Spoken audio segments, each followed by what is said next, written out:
I was wondering if you could talk us through like the best practice for neck lipo, which is what I'm considering having.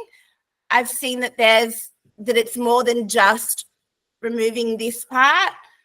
So I'm looking for, what am I looking for? To reduce my double chin and the jowls and to chisel back my chin, which is in there somewhere. That's usually a neck lift, to sort of do that and really and define your jawline and get rid of fat. And almost everybody, there's a component of removing some amount of fat in the neck. Almost everybody has some amount. There's certainly exceptions to that rule, but in 90+% of people, we have some amount of volume to remove in the neck when we do either a neck lift or a facelift.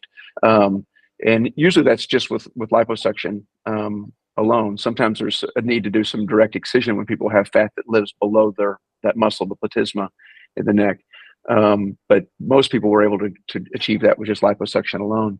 And so but if we just do lipo, and most people, once they, especially if they're starting to show age along their jawline and have some extra skin, it's one thing when we can get away with lipo in an 18-year-old or a 25-year-old even, but beyond that, we end up with some amount of neck laxity. So we'll do that, and even if they look good for 6 months, and we look at them in a year or so, they'll have extra skin here. So what I sort of always recommend, and somebody who's not, the exception being somebody who's really young, when we do lipo, is doing the neck lift, which would be that incision in front of the ear and then a short one behind it, and just with a skin tightening through that. And with that, then we'll still usually release this deep plane to get some movement of the SMAS, and then tighten that platysma all the way across.